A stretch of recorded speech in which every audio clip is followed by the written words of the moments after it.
Protein is one of the few nutrients where the honest answer is rarely a single number. How much a person needs is contingent on the state of the body and the level of activity, the source and type of protein, their age, their health, and the demands they place on their system day to day. Two people of the same weight can have genuinely different requirements, and both can be right. And the type, source, and method of dietary intake affect physiological longevity. We often hear things like you need more protein without taking into account the individual context. The baseline is a useful place to start. The amount of food-based dietary protein required varies among individuals and differs from that of supplemented protein. For example, sources suggest that for a healthy, largely sedentary adult, the reference intake sits around 0.8 grams per kilogram of body weight. As activity rises, so does the need. Moderately active individuals shift to around 1.3 grams per kilogram, and those training regularly, the recreational lifter, the endurance runner, shift to somewhere between 1.4 and 2 grams per kilogram, enough to support recovery and preserve lean tissue. As an example, a 70-kilogram person training a few times a week may require approximately 90 grams to 110 grams per day. What matters is the context supporting that figure, never in isolation.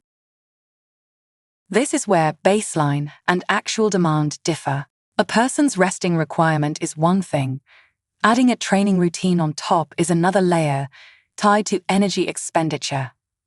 Traditional and holistic frameworks have long read protein this way, intake justified by activity and by the body's actual energy needs, rather than a fixed prescription handed to everyone. More is not automatically better. For the recreational lifter, pushing protein far beyond what recovery calls for may add metabolic workload without sustainably adding longevity, and may crowd out the whole foods that support the rest of the system.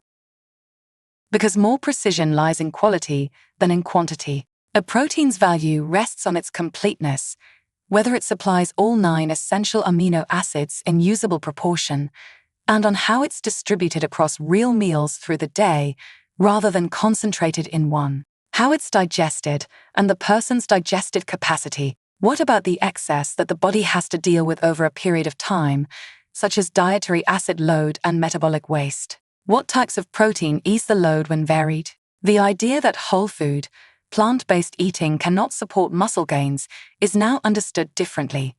Available sources on controlled trials suggest that whole food, plant-based protein supports gains in muscle and strength comparably to animal sources, provided the amino acid profile is complete and the quantity is adequate within a whole meal. Where longevity is as important as growth, a whole food-first approach can equate to performance and longevity, not one or the other.